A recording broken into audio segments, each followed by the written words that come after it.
زندگی کیسے گزارنی ہے۔ میرے نبی کی زندگی کا دوسرا رخ کہ بطور انسان زندگی کیسے گزارنی ہے، مرد عورت ہے، زندگی کیسے گزارنی ہے۔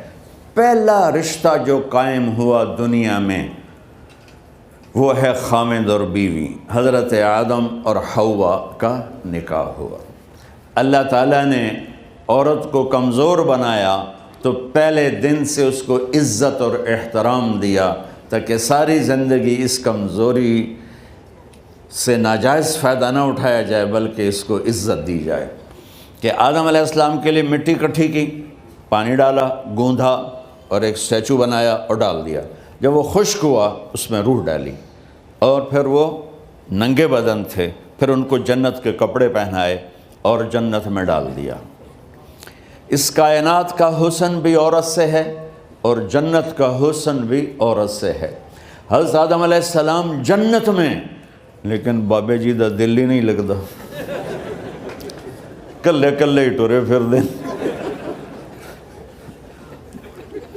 اب اللہ نے عورت کو بنانے کا ارادہ کیا تو اللہ ایک ڈھیر مٹی کا اکٹھا کر کے عورت کے لیے بھی بنا دیتا اور اس کا اسٹیچو بنا دیتا اور اس کو خشک ہونے دیتا، پھر اس میں روح ڈالتا، پھر اس کو کپڑے پہناتا۔ آپ حیران ہوں گے، سبحان اللہ، اللہ نے ایسا نہیں کیا۔ آدم علیہ السلام سوئے، آنکھ کھلی تو دیکھا ایک خوبصورت حسین عورت۔ یہ بات اکثر لوگوں کو معلوم ہوگی کہ یوسف علیہ السلام دنیا کے حسین ترین انسان تھے، اور یہ بات شاید کسی کو معلوم نہیں ہوگی کہ دنیا کی سب سے حسین خوبصورت عورت حضرت حوا ہے۔ حوا جن پر بڑھاپا آیا ہی نہیں، 1000 سال کے قریب زندگی گزاری، بڑھاپا نہیں آیا۔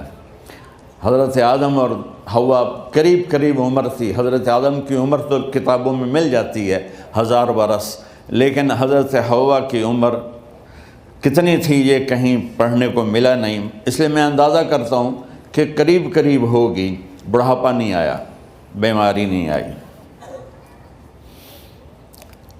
اور حضرت حوا کو مینسز بھی نہیں آتے تھے۔ یہ عجیب بات آپ کو بتاؤں، اللہ نے اتنا جنت کا ان کے اندر نمونہ رکھا۔ تو جب حضرت آدم کی آنکھ کھلی تو دیکھا ایک حسن کا پیکر، انہوں نے جنت ہی بھول گئی۔ کہنے لگے یا اللہ ہن دل ٹھریا جا کے، یا اللہ کون ہے؟ کہ تیری بیگم۔ کہ واہ جی واہ، موجاں ہی موجاں۔ تو اللہ تعالیٰ نے نکاح پڑھایا۔ سبحان اللہ، اپنے نبی کی شان دوبارہ سنو۔ تو اللہ نے کہا آدم اپنی بیگم کا مہر ادا کرو۔ تو وہ پوچھنے لگے کیا مہر ہے؟ دیکھو ایک بات سنو، مہر کسی کی بیٹی کی قیمت نہیں ہوتی۔ $1 ہو یا $1 ٹریلین ہو، بیٹی کی کوئی قیمت نہیں ہوتی۔ یہ ایک نشان ہے کہ اس بچی پر اب یہ جو خامد ہے وہ موت تک خرچہ اس کے ذمہ ہے، بیوی کے ذمہ خرچہ نہیں ہے۔ خامد کما کے لائے گا اور اپنی بیگم کو کھلائے گا، اور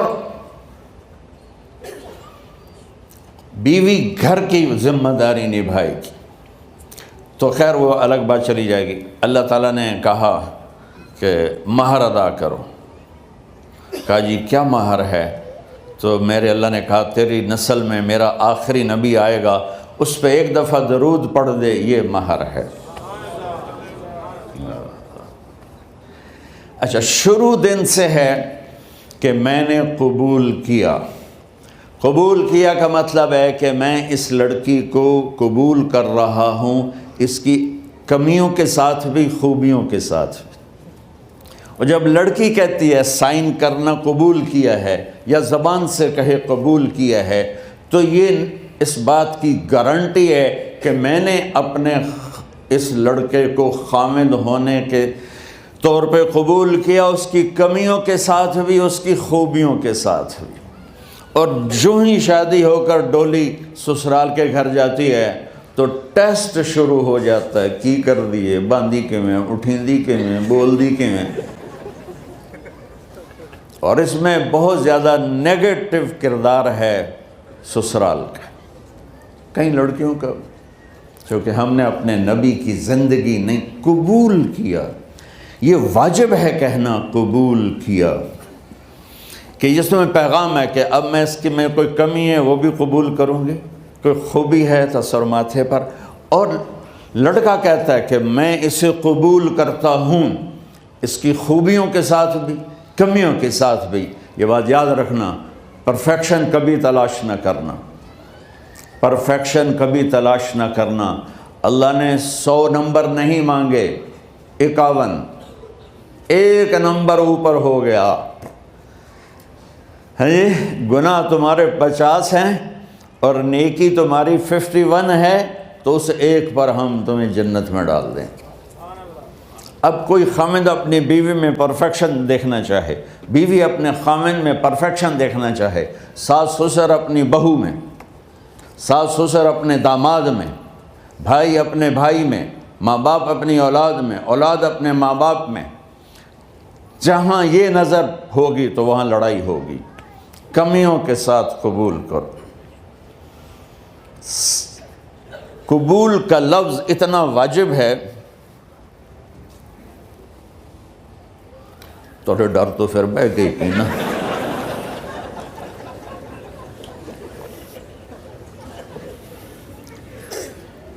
قبول کا لفظ اتنا ضروری ہے کہ اس کے بغیر نکاح ہی نہیں ہوتا۔ میں یہ کئی جگہ لطیفہ سنا چکا ہوں، اور واقعی قصہ بھی ہے، ایسے لطیفہ نہیں ہے۔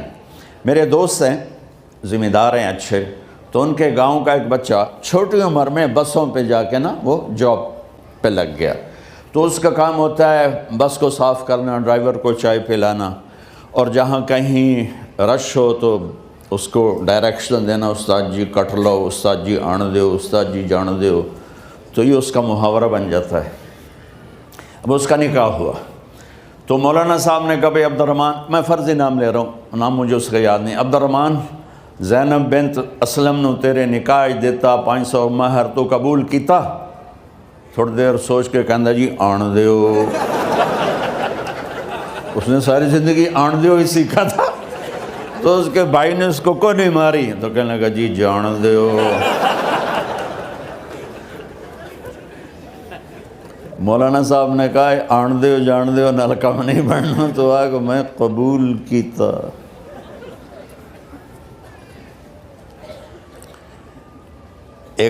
یہ بھی صحیح واقعہ سنا رہا ہوں۔ ایک نوجوان نے بیوی کو 3 طلاق دے دی کٹھی، اب ہو گیا پریشان، مولانا صاحب کے پاس گیا، کوئی میرے جیسا ہوگا۔ مولانا صاحب 3 طلاق دے بیٹھا، کوئی مسئلہ کا حرام؟ کہا جی کوئی رستہ حرام، کوئی گنجائش حرام۔ اس نے جیب سے موٹا سا لفافہ نکالا اور مولانا کے جا نماز کے نیچے ڈال دیا کہ مولانا صاحب کوئی گنجائش؟ کہ ہن تو سوچنا ہی پوے کی آکھیا ہی تو اپنی بیگم نو؟ اس آکھیا جی میں آکھیا ہی 3 طلاق، اس آکھیا مبارک ہوئے طلاق نہیں ہوئی۔ میں آکھیا جی او کیویں؟ آکھے او جڑا یہ طلاق ہے عربی دا لفظ، اس سے چاکھنا پمدا ہے طلاق۔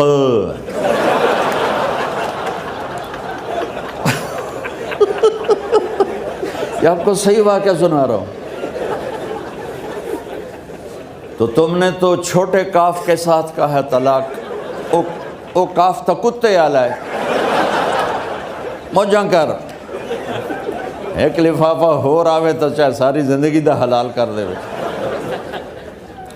لفظ قبول اتنا ضروری ہے۔ تو میرے نبی نے 11 شادیاں کی، اللہ کی قسم شوق کی نہیں تھی۔ ما تزوجت وما زوجت الا بوحی من السماء نزل به جبریل۔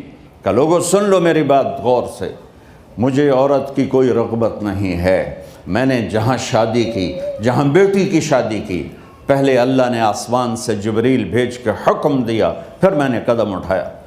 تو پہلا رشتہ خامند اور بیوی ہے جو اس کائنات میں جڑتا ہے۔ یہ دنیا کا سارے رشتوں میں نمبر 1 رشتہ ہے، سب سے خوبصورت رشتہ ہے، سب سے اہم رشتہ ہے، سب سے بڑا رشتہ ہے۔ والدین کے لیے چند آیات ہیں، اولاد کے لیے چند آیات ہیں، بہن بھائیوں کے لیے چند آیات ہیں، خاوند اور بیوی کے لیے سینکڑوں آیات ہیں، سینکڑوں۔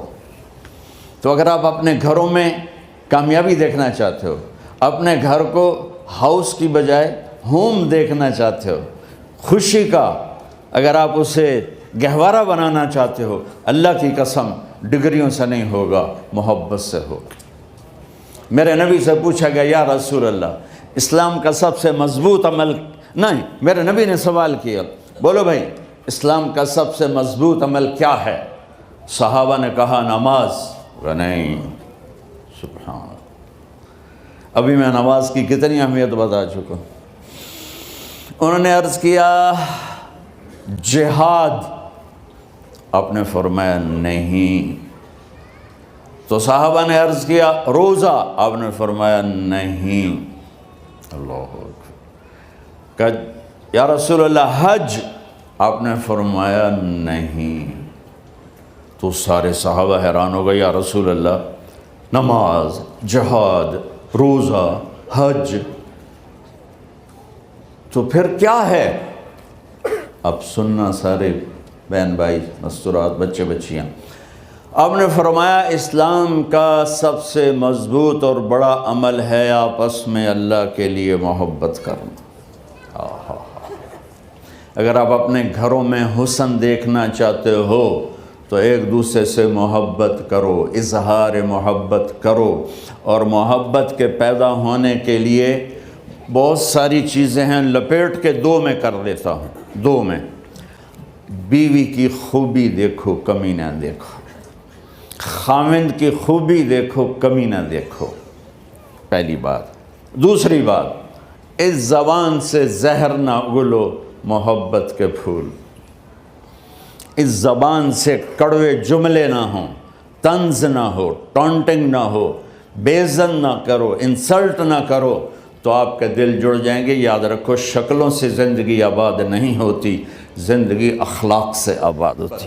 تو اپنے گھر سے ٹونٹنگ نکال دو۔ نہ کہا کا مطلب ہے بارش کا زمین میں جذب ہو کر یکجان ہو جانا، 2 زندگیوں کا محبت میں جذب ہو کر یکجان ہو جانے کو نکاح کہتے ہیں۔ نہ کہا آنکھوں میں نیند کا اتر کے سلا دینا، نہ کہا خاوند اور بیوی کا ایسی محبت دینا کہ چین کی نیند آ جائے، نہ کہا اعتماد کرنا، بھروسہ کرنا، خاوند بیوی پہ بھروسہ کرے، بیوی خاوند پہ بھروسہ کرے۔ اے نوے لوک کے فون چیک ہو رہے ہوئے، کال کتنے کی تھی، کال کتنے کی تھی۔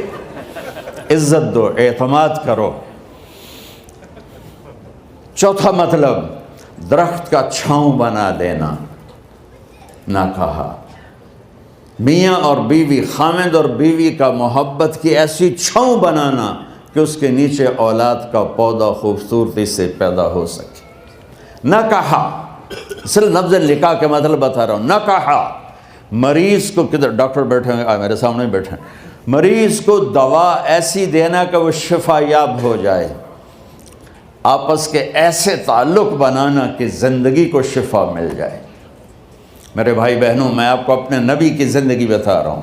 میرے نبی نے 11 شادیاں کی، اللہ ذوالجلال کی قسم، صرف ہمیں زندگی سکھانے کے لیے کہ گھر کی زندگی کیسے ہوتی ہے اور اولاد کو کیسے پالا جاتا ہے۔ اب لوگ کیا مجبوریاں ہیں کہ عورت بھی جاب کرتی ہے، مرد بھی جاب کرتا ہے۔ عورت کی سب سے بڑی جاب اپنی نسل کو پالنا ہوتا ہے۔ جب یہاں ٹائم نہیں ملتا بچے کو، نہ ماں سے ملتا ہے نہ باپ سے ملتا ہے، تو پھر وہ جنگل کا پودا بن جاتا ہے۔ یہ تو وینکوور ہے، فیصل آباد کی بات سناتا ہوں۔ میرے بچے جس اسکول میں پڑھتے تھے ان کے پرنسپل سے میری دوستی تھی، میں ملنے گیا ایک دن، تو کہنے لگے جی عجب واقعہ ہوا ہے کہ یہاں 2 بچے پڑھتے ہیں، ان کی ماں بھی ڈاکٹر ہے اور باپ بھی ڈاکٹر ہے، تو وہ دونوں آئے ہیں میرے پاس کہ ہمارے بچوں نے 3 دن ہو گئے ہیں گھر میں کھانا نہیں کھایا، تو ہم پریشان ہیں، ہمیں بتاتے نہیں، کائنڈلی آپ پوچھ کے بتائیں کہ وہ کھانا کیوں نہیں کھا رہے۔ ایک باری کر کے بھی دکھا دو.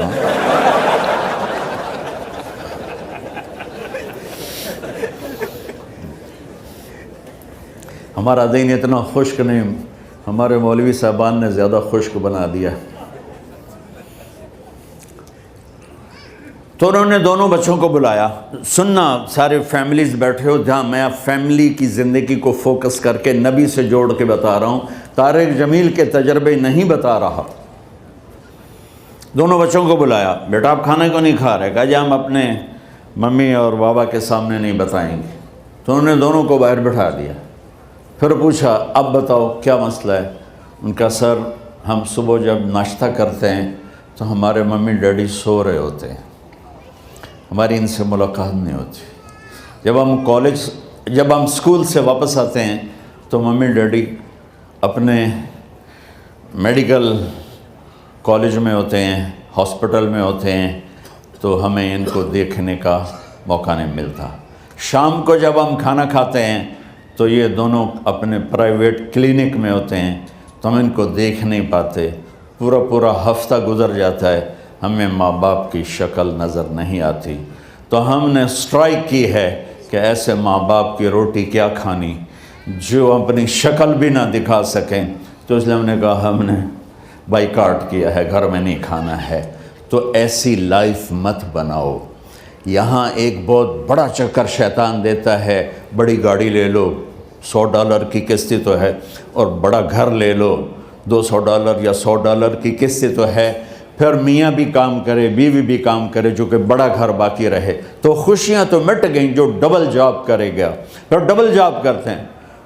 ڈبل جاب کرنے والا بیچارہ تھکا ہوا ذہن لے کے آتا ہے، وہ کیسے ٹائم دے گا اپنے بچوں کو خوشی کے ساتھ؟ جو ماں جاب کر کے آئے گی پھر کھانا پکائے گی، وہ جب اتنی تھک جائے گی تو اپنے بچوں کو کھلا ٹائم کیسے دے سکے گی؟ پوری کائنات کی ذمہ داری تھی میرے نبی کے سر پر، اور آپ اس کے باوجود روزانہ حسن حسین کے لیے وقت نکالتے تھے. اور انہوں کو آ کر کوئی لیکچر نہیں. دیکھو ماں باپ سے ایک بات کرتا ہوں، لیکچر تھوڑا دو، محبت زیادہ کرو. یہ نہ کرو، یہ کیوں کیا، یہ کرو، یہ کرو، یہ چھوڑ کر صرف سینے سے لگاؤ، صرف محبت دو. کمیوں سمیت بچوں کو قبول کرو، ان کی زندگی تبدیل ہو جائے گی. اتنے بڑے نبی، اتنی بڑی ذمہ داری، اور اتنا درد سینے میں کہ آپ کے سینے سے ایسے ابلنے کی آواز آتی تھی جیسے ہانڈی ابلتی ہے. اس کے باوجود آپ روزانہ کہتے این اللقا، میرے شرارتی بچے کدھر ہیں؟ تو وہ بھاگے بھاگے آتے. دیکھو میں فزیکل کر کے بتاؤں گا تاکہ آپ کو پتہ چلے زندگی کیسے گزاری. کہ میرے شرارتی بچے کدھر ہیں؟ 7 بر اعظم کی ذمہ داری ہے. اور تھوڑی چھوٹیاں جابن تو تسی کہتے ہو بزی بڑے ہیں، بزی بڑے ہیں. میرے نبی پہ 7 بر اعظم کے انسانوں کی ذمہ داری ہے، اور آخری آنے والے انسان تک کی ذمہ داری ہے. اس سے بڑی جاب کس کی ہوگی کائنات میں؟ اور پھر آپ روزانہ آتے ہیں این اللقا، میرے شرارتی بچے کدھر ہیں؟ تو حسن حسین بھاگے بھاگے آتے. آپ ان کے لیے یوں ہو جاتے تھے، آؤ بھائی میری کمر پہ چڑھ جاؤ. اپنے نبی کی عظمت کو جانو کہ انہوں نے زندگی کیسے سکھائی. چاند کے 2 ٹکڑے کر دینا کوئی معمولی بات ہے، آسمان چیر کے چلے جانا معمولی بات ہے، ایک زندگی سکھا کے جانا سب سے بڑی بات ہے. کتنی اولادیں برباد ہو گئیں ماں باپ کی وجہ سے، کتنے گھر اجڑ گئے ساس سسر کی وجہ سے، کتنے گھر اجڑ گئے لڑکی کے بدتمیز ہونے کی وجہ سے، کتنے گھر اجڑ گئے لڑکے کے شرابی اور باہر کی گندگی کی وجہ سے. زندگی سیکھو. یہ اتنے بڑے نبی ہو کر آپ یوں ہو رہے ہیں جیسے میں نے آپ کو کر کے دکھایا. دونوں کو اوپر بٹھا لیتے اور کمرے میں چکر لگاتے تھے، پھر یوں کر کے پوچھتے تمہارا اونٹ کیسا ہے؟ سوال. پھر دونوں کو اتار دیتے اور اپنی نواسی زینب، جن کو حضرت علی کی وراثت ملی کس کی؟ علم کی، فصاحت اور بلاغت کی، ان کو کمر پہ بٹھا لیتے اور اکیلی زینب کو پورے گھر میں چکر لگواتے تھے۔ اور بھی دکھ ہیں زمانے میں محبت کے سوا، راحتیں اور بھی ہیں وصل کی راحت کے سوا، کیا صرف کمانا ہی کام ہے؟ ادھار کی زندگی سے بچو، خوش و خرم رہو، اس کو قسط دینی ہے، یہ قسط دینی ہے، یہ قسط دینی ہے، یہ دینی ہے، سر میں درد نہیں ہوگا تو اور کیا ہوگا؟ تو آپ اتنے بڑے عظیم ہو کر وقت نکال رہے ہیں، اور حضرت ابو ہریرہ فرماتے ہیں میری آنکھوں نے دیکھنا سارے کہ آپ نے کبھی حسن کبھی حسین یہاں جیسے مائیں کرتی ہیں ادھر کھڑا کیا ہوا ہے اور جھولا جھولا رہے ہیں ایسے، اور ان کے دونوں ہاتھ پکڑ کر کہہ رہے ہیں آ جاؤ اوپر آ جاؤ، اوپر آ جاؤ، آگے پہاڑی ہے، اوپر آ جاؤ، آگے پہاڑی ہے، تو ایسے ایسے آتے، اور اوپر آؤ، وہ یہاں آ جاتے، آگے آؤ، وہ یہاں آ جاتے، آگے آؤ، وہ یہاں آ جاتے، تو پھر آپ یوں ہو جاتے، آگے آؤ، تو چڑھتے چڑھتے یہاں آ جاتے، یہاں جب وہ یہاں آ جاتے تو آپ ان کے ہاتھ فکس کر کے آگے بڑھ کر ان کے ہونٹوں کا بوسہ لیتے اور کہتے یا اللہ میں ان سے پیار کرتا ہوں، تو بھی ان سے پیار فرما۔ بھائیو اللہ کی قسم، پیسے سونے چاندی سے زندگی میں خوبصورتی نہیں آتی، نبی کی غلامی سے زندگی میں خوبصورتی آتی ہے۔ اتنے بڑے نبی ہیں اور حضرت عائشہ سے کہہ رہے ہیں دوڑ لگائیں۔ یہاں کسی مولانا سے پوچھو اپنی بیوی سے کبھی کہا اس نے کہ دوڑ لگائیں؟ الٹا سوٹا لے تو کھلو جاوے گا۔ عائشہ دوڑ لگائیں، اور واپسی کہاں سے ہو رہی ہے؟ دوڑ کہاں لگ رہی؟ جہاد کے سفر سے واپسی ہو رہی، اور آپ نے اپنے صحابہ سے کہا سب آگے چلے جاؤ۔ جب سارے آگے چلے گئے اور کوئی نظر نہیں آ رہا تو آپ نے کہا عائشہ آؤ دوڑ لگائیں۔ تو حضرت عائشہ کہتی ہم نے دوڑ لگائی تو میں آگے نکل گئی، اللہ کے نبی پیچھے رہ گئے۔ کچھ سال گزرے تو پھر ہم سفر سے واپس آ رہے تھے تو آپ نے صحابہ سے فرمایا سب آگے چلے جاؤ، چلے گئے۔